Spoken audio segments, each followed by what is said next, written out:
সোনার বাংলা, আমি তোমায় ভালোবাসি, চিরদিন তোমার আকাশ, চিরদিন তোমার আকাশ, তোমার বাতাস আমার প্রাণে, ও মায় আমার প্রাণে বাজায় বাঁশি সোনার বাংলা, আমি তোমায় ভালোবাসি।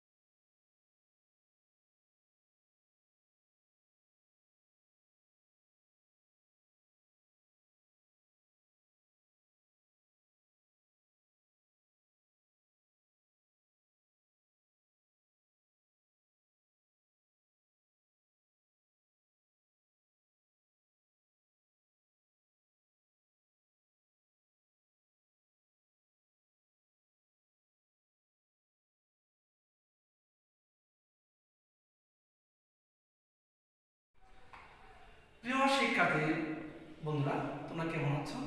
আশা করি ভালো আছো। আল্লাহর অশেষ মেহেরবানিতে আমিও ভালো আছি, সুস্থ আছি।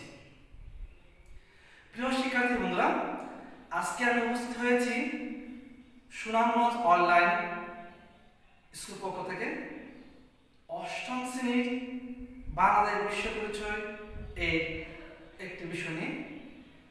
গত ক্লাসের পর আজকে ধারাবাহিক আলোচনা করেছিলাম বাংলাদেশের মহান মুক্তিযুদ্ধের 11টি সেক্টর আলোচনা, মুক্তিবাহিনীর গঠন এবং কার্যক্রমের 11টি সেক্টরের বিষয়বস্তু।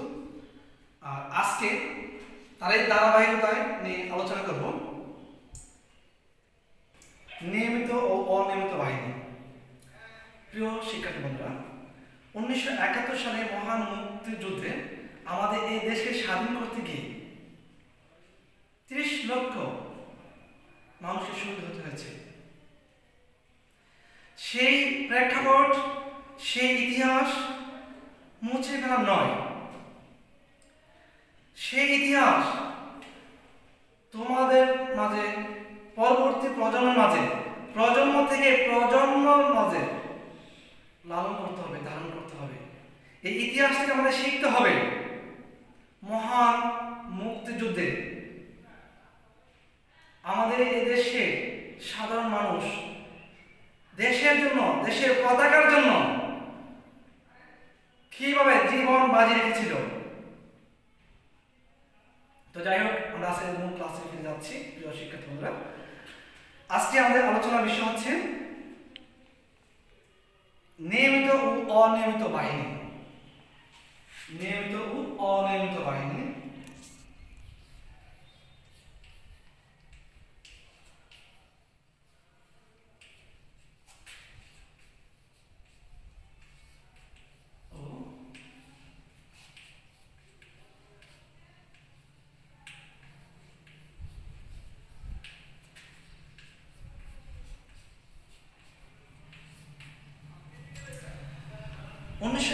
সালে যুদ্ধ করতে গিয়ে পুরো দেশকে 11টা সেক্টর বিভক্ত করা হয়েছিল, আর প্রত্যেকটা সেক্টরে সাব সেক্টর অধীনে ছিল। প্রিয় শিক্ষার্থী বন্ধুরা, এই সেক্টরগুলোতে যুদ্ধ, কখনো গৃহযুদ্ধ যুদ্ধ, কখনো অস্ত্র যুদ্ধ, রণাঙ্গনে অস্ত্র নিয়ে যুদ্ধ করার জন্য বিভিন্ন প্লেন পরিকল্পনা মাফিক সশস্ত্র বাহিনী যুদ্ধ করেছিল। নিয়মিত বাহিনী ছিলেন Z force, major K M Shafiullah ছিলেন এস ফোর্স এবং major Khaled Mosharraf K force এর অধিনায়ক ছিলেন। নিয়মিত অনিয়মিত বাহিনী মুক্তি বাহিনী সরাসরি মুক্তিবাহিনী সরকারি পর্যায়ে দুইটি শাখায় বিভক্ত ছিল। আমরা জানি কোন সরকার বলছি? মুজিবনগর সরকারের কথা আমরা বলছি। মুক্তিবাহিনী সরকারি পর্যায়ে দুটি শাখায় বিভক্ত ছিল। এক, নিয়মিত বাহিনী, দুই, অনিয়মিত বাহিনী। আলোচনা করছি নিয়মিত বাহিনী নিয়ে। নিয়মিত বাহিনী ইস্ট বেঙ্গল রেজিমেন্ট ইউনিটগুলো বাঙালি সৈনিকদের নিয়ে এই বাহিনী গঠন করা হয়। বাঙালি সরকারিভাবে এদের নামকরণ করা হয় আর্ম ফোর্স, মুক্তি ফোর্স। মুক্তিযুদ্ধকালে বাংলাদেশ সরকার নিয়মিত বাহিনী হিসেবে সেনা, বিমান, নৌবাহিনী গড়ে তোলে।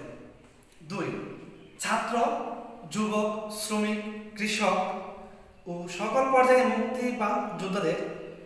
পর্যায়ে মুক্তিযোদ্ধাদের নিয়ে বিভিন্ন সেক্টরের অধীনে অনিয়মিত বাহিনী গঠন করা হয়। এই বাহিনীর সরকারি নামকরণ ছিল গণবাহিনী বা এয়ার ফোর্স, ফ্রিডম ফাইটার বা মুক্তিযোদ্ধা। তাদের নিজ নিজ এলাকায় গেরিলা পদ্ধতিতে যুদ্ধ করার জন্য প্রেরণ করা হতো। ছাত্র লীগের বাছাইকৃত কর্মীদের নিয়ে গঠন করা হয়েছিল মুজিব বাহিনী। কমিউনিস্ট পার্টি নেপ, মুজাফফর নেপ ও ছাত্র ইউনিয়নের আলাদা গেরিলা দল ছিল। আঞ্চলিক বাহিনী সেক্টর এলাকার বাইরে আঞ্চলিক পর্যায়ে যেসব বাহিনী গড়ে উঠেছিল এদের মধ্যে উল্লেখযোগ্য বাহিনী ছিল কাদের বাহিনী, টাঙ্গাইল, আফসার ব্যাটালিয়ন, ভালুকা, ময়মনসিংহ, বাতেন বাহিনী, টাঙ্গাইল, হেমায়ত বাহিনী, গোপালগঞ্জ, বরিশাল, হালিম বাহিনী, মানিকগঞ্জ, আকবর বাহিনী, মাগুরা, লতিফ মির্জা বাহিনী, সিরাজগঞ্জ, পাবনা ও জিয়া বাহিনী, সুন্দরবন। এছাড়া ছিল ঢাকার গেরিলা দল যা ট্র্যাক্ট প্লাটুন নামে পরিচিত ছিল। ঢাকা শহরে বড় বড় স্থাপনা, বিদ্যুৎ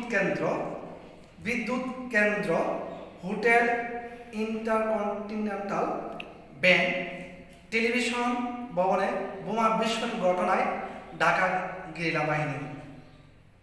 এইভাবে তারা পাকিস্তানের সেনা ও সরকারের মধ্যে ত্রাস সঞ্চার করে। প্রিয় শিক্ষার্থী বন্ধুরা, শুধু স্থলপথে নয়, নৌপথে অপারেশন জ্যাকপট নামে একটি অভিযান চালিয়েছিল আমাদের মুক্তি বাহিনী।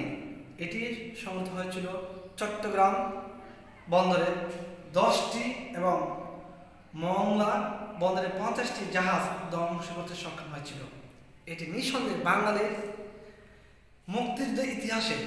বাংলাদেশের মুক্তিযুদ্ধের ইতিহাসে অন্যতম বন্দর এবং নারায়ণগঞ্জ নদী বন্দর, এই 4টি গুরুত্বপূর্ণ স্থানে অ্যাটাক করবার পরিকল্পনা হয়। এই 4টি টিমের জন্য 4 জন লিডার নির্ধারণ করা হয় এবং 4 জন লিডারকে গোপন সংকেত শিখিয়ে দেওয়া হয়। কারণ সেই সময় তথ্য সংরক্ষণ করা খুবই গুরুত্বপূর্ণ ছিল। কারণ যদি একজন মানুষও ধরা পড়ে এবং সে যদি কোনোভাবে গুরুত্বপূর্ণ তথ্য ফাঁস করে দেয় তাহলে কিন্তু সমগ্র অপারেশনটাই বানচাল হয়ে যেত। তাই শুধুমাত্র 4 জন লিডারকে গুরুত্বপূর্ণ সংকেতগুলো শিখিয়ে দেওয়া হয়। গোপন সংকেত হিসেবে ঠিক করা ছিল 2টো গান। কলকাতার আকাশবাণী থেকে এই 2টো গান প্রচারিত করা হবে। যখন পঙ্কজ মল্লিকের আমি তোমায় শুনিয়েছিলাম যে গান, এই গানটি যখন বাজানো হবে তখন বুঝতে হবে আগামী 24 ঘন্টার মধ্যেই আক্রমণ করতে হবে। আর যখন সন্ধ্যা মুখোপাধ্যায়ের গান আমার পুতুল আজকে যাবে শ্বশুর বাড়ি, এই গানটা প্রচারিত হলে জানতে হবে যে এখনই অ্যাটাক করবার সময়। এই গানগুলি অত্যন্ত গোপন রাখা হয় এবং পরবর্তীতে শুধুমাত্র যখন আক্রমণ করার সময় হবে তখন এই গানগুলি বাজা হয়। সঠিক সময়ে প্রত্যেকটি দল আলাদা আলাদাভাবে একটি ট্রানজিস্টার, কিছু শুকনা খাবার এবং প্রয়োজনীয় গোলা বারুদ নিয়ে জায়গা মতো উপস্থিত থাকে এবং গানের অপেক্ষা করতে থাকে। যখনই ট্রানজিস্টার তারা এই গানটি শুনতে পায় তারা নিজ নিজ দল নিয়ে এগিয়ে পড়ে তাদের অভিযানে। এই 4টা স্থানে একসঙ্গে আক্রমণ হবার পরে পাকিস্তানের নৌবাহিনী একদম হতচকিত হয়ে যায়। মোট 26টি যুদ্ধজাহাজ একদম পুরোপুরিভাবে ডুবে যায় এবং আরও অনেকগুলো যুদ্ধজাহাজ ব্যাপকভাবে ক্ষতিগ্রস্ত হয়। এই আক্রমণের মাধ্যমে পাকিস্তানের যে যুদ্ধের প্রস্তুতি ছিল, যত গোলা বারুদ ছিল, অস্ত্রশস্ত্র ছিল, তারও ব্যাপক ক্ষয়ক্ষতি ঘটে। এই অপারেশনটার মূল পরিকল্পনাটাই ছিল পাকিস্তানের সেনাবাহিনীকে একদম ক্ষতিগ্রস্ত করে তাদেরকে দুর্বল করে দেওয়া, পাশাপাশি এটিও জানিয়ে দেয়া যে মুক্তিবাহিনীর কাছে নৌবাহিনীতেও যথেষ্ট পরিমাণে শক্তি রয়েছে যা দ্বারা তারা যুদ্ধে জয়লাভ করতে পারবে ভবিষ্যতে। এই অপারেশনটা এত বেশি ঝুঁকিপূর্ণ ছিল যে অনেক নৌ কমান্ডো জানতেন যে এই অপারেশন শেষ করে তারা হয়তো জীবিত ফেরত আসতে পারবেন না, তবুও জীবনের মায়া ত্যাগ করে তারা এই অপারেশনটিতে অংশগ্রহণ করেছিলেন শুধুমাত্র আমাদেরকে একটা স্বাধীন সুন্দর বাংলাদেশ উপহার দেবার জন্য। এই 10 নম্বর সেক্টরের সেই সকল নৌ কমান্ডো যারা জীবনের মায়া ত্যাগ করে আমাদের জন্য জীবন দিয়েছেন, তাদের সবাইকে সালাম।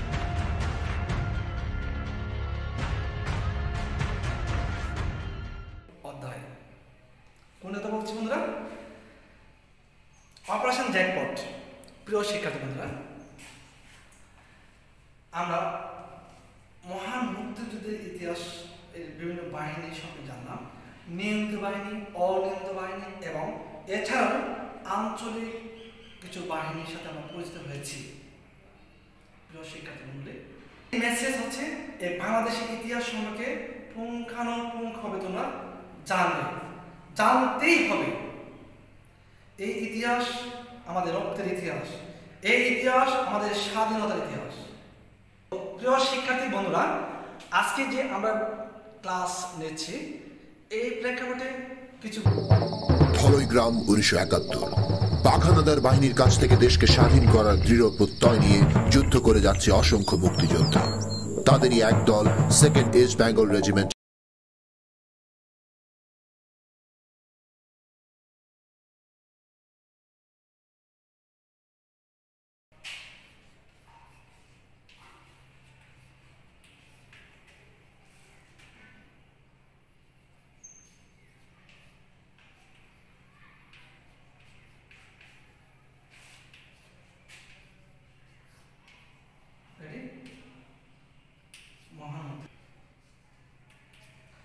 প্রিয় শিক্ষার্থী বন্ধুরা, আজকের ক্লাসের শেষে তোমাদের বাড়ি কাজ, সবাই খাতা কলম নিয়ে থাকো।